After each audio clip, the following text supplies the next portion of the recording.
Hello everybody, Mike, aka the Magico13, here with episode 24 of the Out of This World series. The goal for this episode is to try to bring everything home.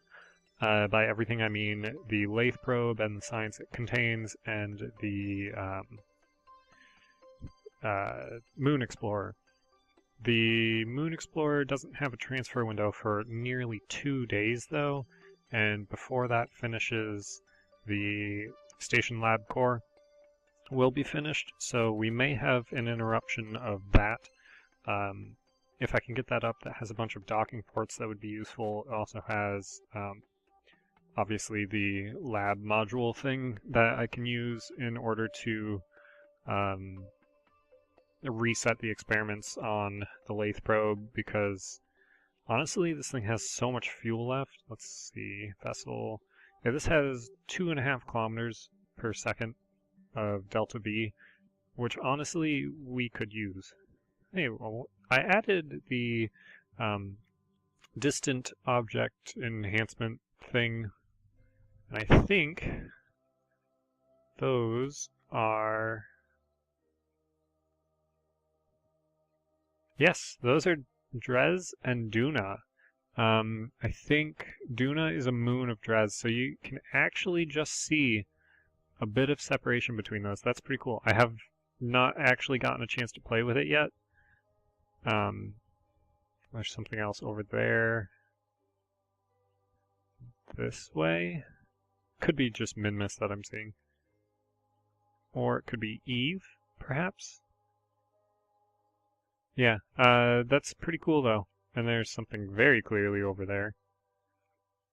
Which way is that? Ah, that's Val? Val? Val? I think Val. So yeah, I added distant object enhancements. I'm not sure if I've added anything else recently that you guys don't know about. I'm having too much fun with this. Is there something over there, or am I just making that up? Yeah. Well, there's pole. Jazz. Yeah, I think I'm just making something up. I don't think there is actually anything over there. I think that's just part of the sky box. It's kind of hard to tell the difference between some of them. So yeah, the next thing coming up is this thing has a maneuver node. And so I'm just going to time warp up to that. That's in 6 hours. This will not be done yet. So this is going to be a very quick burn. Let's close the alarm. Yeah, it's going to be like a 10-second burn. And what this will do is get us going the opposite direction. We're currently going in a retrograde orbit. We need to go the other way. And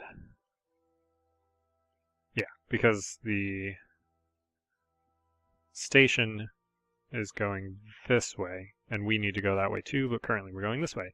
And this will also get us a lower periapsis down to 23, which hopefully isn't too low.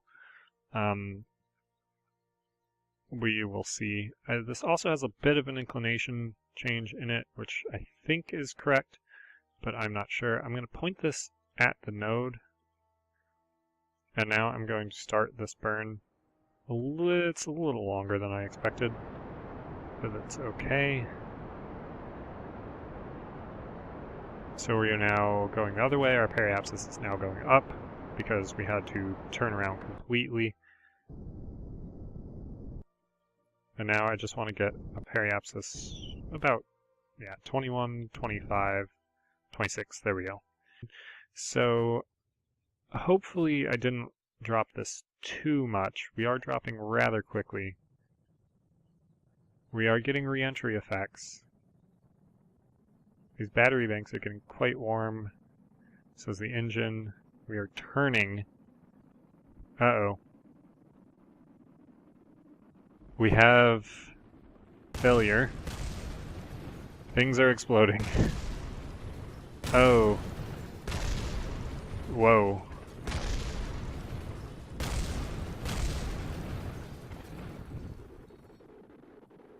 Well, I would consider that one a failure, and we are still dropping our periapsis. Yeah, that was far too close, so we will have to quick load and reset that. Apparently the temperature of all this stuff is fine. Oh, jeez.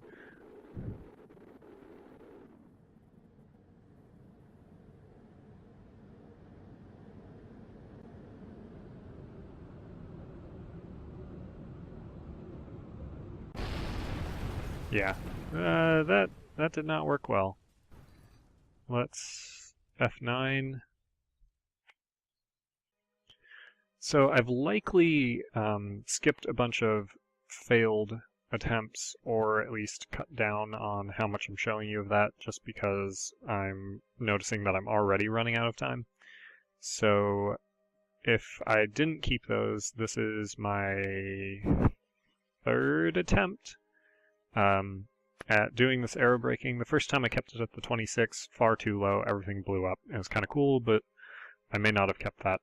Second time I tried it at 32 or 33, everything half blew up, and then we got too far in the atmosphere and it didn't really work. So I'm going to try bringing it up to about 36 maybe and see how that works. Hopefully a little bit better.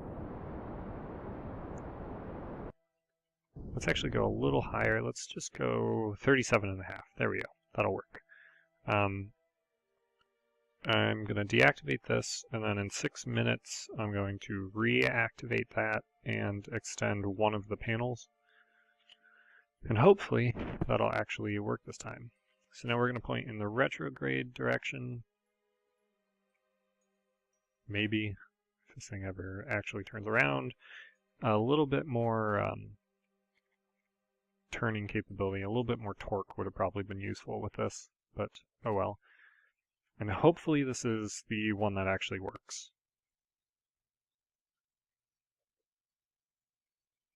The thing is, our periapsis drops while we are doing this, so that kind of makes it a little worse. It just kind of compounds. But I'm trying to get, I'd like to get close to like an 80 apoapsis, but the chance of that is pretty slim. We are now getting a little bit of reentry heating and going back up.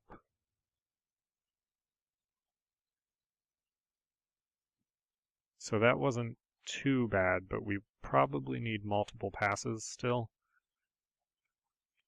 But that will get us into close range communications at all times. Once again, doing another aero braking pass just because I keep not lowering this enough. This gentle aero braking is not super effective. I think I'm going to actually lower. I'm going to do a bit of a burn now. We have so much extra fuel. I'm just going to lower my apoapsis manually.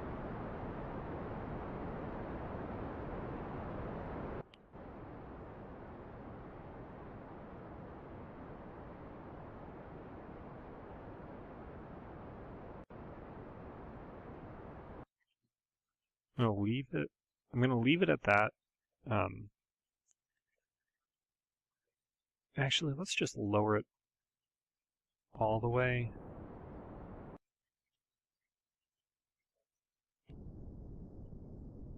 Down to about 80.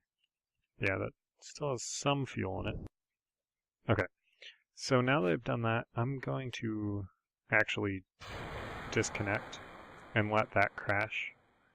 And then at apoapsis, add a maneuver to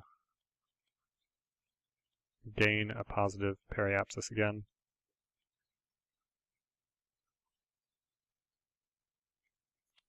Just like that, in fact. Point prograde, what altitude am I at? I'm still technically within. But yeah, that will then get destroyed. No more space junk, which is always good. Let's extend that and this, because we are high enough that that's not really an issue. And that node is soon, it's 110 meter per second. it's definitely not going to take 15 minutes. It's 1/10 of this, so 1/10 of 2 minutes is 12-ish seconds, I think.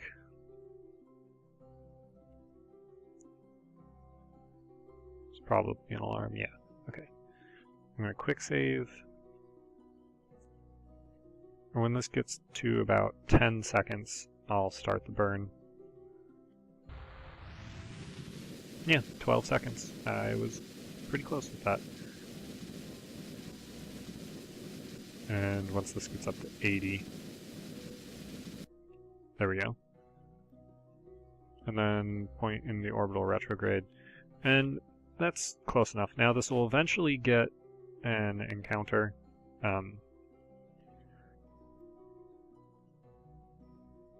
Let's see if we can't make that happen a little bit sooner.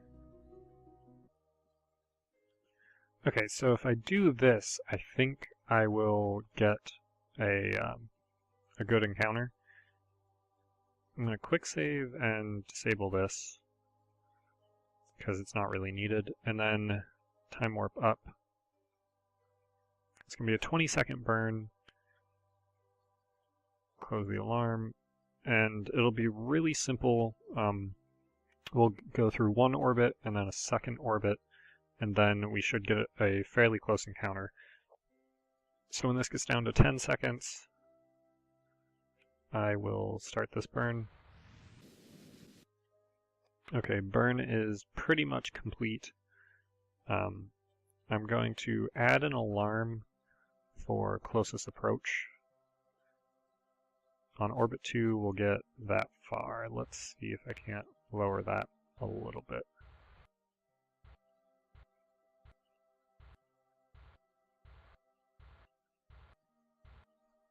And that's probably the closest we'll get. So let's put that at 10 minutes. Hello everybody! Wait, I already did that for this episode. So for me, it's actually been a week. I unfortunately did not get to finish this prior to me going on vacation, so I left in quite a bit of a predicament. I am currently trying to get the Laythe probe near the science station. So I'm going to perhaps show you guys that. Right, this is a probe. I have to do this way. And we're quickly running out of time. So relative retrograde, please. And we've got a bunch of science in these. Let's review. Don't reset. Yeah, that would have been bad had I reset that. So I have a couple hours where I can record, and then I need to leave. So hopefully I can finish this episode and perhaps finish another episode during this recording session, which would be really nice. I was hoping I would have gotten to do this before, but oh well. I will be back when we are even closer. Wow, with the visual enhancements, not the visual enhancements, but the distant object thing, that's pretty cool. You can see that, and there's something out there too. But yeah, you can see it from 8 kilometers away. Okay, so we are now within 100 meters from it. I'm going to quick save. It's daytime, and I'm going to send out Maxim Kerbin because, frankly, him and Ethan haven't gotten a whole lot of chances to do anything lately, and that will be changing when we start our Joule 4 mission. They will be the ones in charge of that. Probably Max, Ethan, and Hadnerd. Maybe Dunzer, but probably Hadnerd. I'm going to send 3 crew. At least 2 of them will be doing landings each time, I think. And I'll probably rotate who's doing the landings. But we're going to go probably to Pole first. We'll see. I'm not quite sure. And we've got about a day before we can bring the Mooner Explorer back. So Hadnerd will be coming back with that. But first things first, we need to collect the data out of these. So there's those ones. collect the data from the mystery goo. There's another mystery goo over here. And then there might be some stuff in the thermometer. I'm not positive on that. I may have brought... Let's turn the lights on. Don't remember where I placed the thermometer. There it is. No damage, no damage, no damage. That's the octo. Yes, so there was some science in there too. So I have to somehow get that all back down to the surface, which is going to be kind of interesting because obviously there's no way to do that with this station. I also have to get my crew back down to the surface, some of them. I guess Hadner doesn't really need to go back down, and Dunzer can do whatever he wants. I might leave Dunzer up here too, but at the very least we've got 5 data in here now, and we need to bring it back home soon. I could do that with the folding plane. The folding plane would just come up here and maybe swap out one of these guys and then go back down with the science on board. Not super interesting, but definitely doable. Alternatively, I was trying to construct a 2-man shuttle, because then we can sort of bring people up and down, but that's probably going to have to wait. I don't know, maybe I'll try to get the shuttle working so that way we can bring some of these people back home, especially after we do stuff with the Moon Explorer. Speaking of which, the Moon Care package is quickly leaving Joule. The Moon Explorer is hanging out over here. That is still a day away. You will notice a little bit difference with Laythe. I have reset the terrain back to normal so that it hopefully won't have those null reference errors. You may have noticed in the last episode that when we were doing the aero braking, our velocity did not change at all. I don't know if that was just a display thing or if it literally never changed. So unfortunately, I had to reset Laythe back to the normal one, and so now will recognize all these islands and stuff. And there's not nearly as much land anymore, but oh well. It's kind of sad. If you watch HOC Gaming's series at all, this I believe is where he was doing his Laythe tourism kind of thing. If you read Long-Term Laythe by Brotero, I may use the names that he gives for the islands for my own names, because I also read that series and it's pretty good. I don't recall exactly which one is Danson Island, where their base is located. I think it's on the dark side right now. But if you know that, you are more than welcome to tell me in the comments. I'm going to, I think, what is the next thing done on here? In 4 hours, the station lab core. And I think we're going to get interrupted by this. So I'm probably going to deal with that.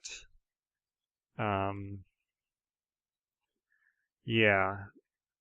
Maybe I will end up sending a shuttle up just to get that science, and then I will bring home the rest of the stuff from the moon and send up this lab core.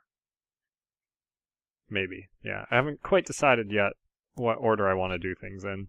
You know, at the very least, I think I'm going to try to build a 2-man shuttle, or if possible, a more than 2-man shuttle, because I want to be able to bring people up and down and rotate crews. So I'm going to do that, I think. And I will be back when I possibly have a working prototype. So that actually may be the end of the episode. I may have just cut out a bunch of me randomly speaking, But we have gotten the science from the Laythe probe safely into the station. We need to bring the Moon Explorer home in about a day. We've got this station lab core thing in 4 hours. That's going to finish. That might not be the kind that has the rocket on it, though, so we might not need to worry about taking that up yet. Yeah, I don't remember, and I can't view it because that's not functional yet. One thing I do want to do before we go, though, is in the R&D tab now, there's a development thing. It says 1 day per 2 science. That's what that says, by the way, if you couldn't figure that out. So when we go to unlock this, oh cool, we got, I think, 2 more science somehow. When we go to unlock this, it's 160 science. That means it'll take 80 days to unlock. That's a little bit much. We've got 2 upgrades available, so I'm actually going to spend I'm going to spend probably both of them. So now that's 160 science divided by 8 is 20. That's still going to take 20 days to unlock when we go to do that. So that's kind of an issue. We're going to have to wait quite a while. I may just end up skipping most of that time or using that time to build the core of the Julian 4 mission. I need that tech, though. I need the ALCOR pod in order to finish that mission, because I want to use the ALCOR pod for all the manned landings. It'll be so much easier having a nice IVA, and we'll actually be able to see things now. It'll be wonderful, as opposed to the little command pod with the teeny tiny window that I've had to use up until now. So, yeah, I'm going to mess around with getting a crew transporter working. I'm going to see what this is when this actually finishes. If it is a rocket, I will launch it. If it's not a rocket, I'll probably just wait. And the next episode, I will most likely be bringing the Moon Explorer home and then getting the science from that. And then we should definitely be able to unlock that tech node and build some stuff. And unfortunately, I'm tempted to turn automatic tech node unlocking on, instant tech unlock. If I enable that, then we can just unlock that and get on with things. Unfortunately, I just spent those 2 points, which is kind of silly, but I can always go into the persistence and change that. I may end up doing that. I will let you guys know if I do. Until then, I am Mike, aka TheMagico13. Wow, I just messed up my own name. And I will see you all next time.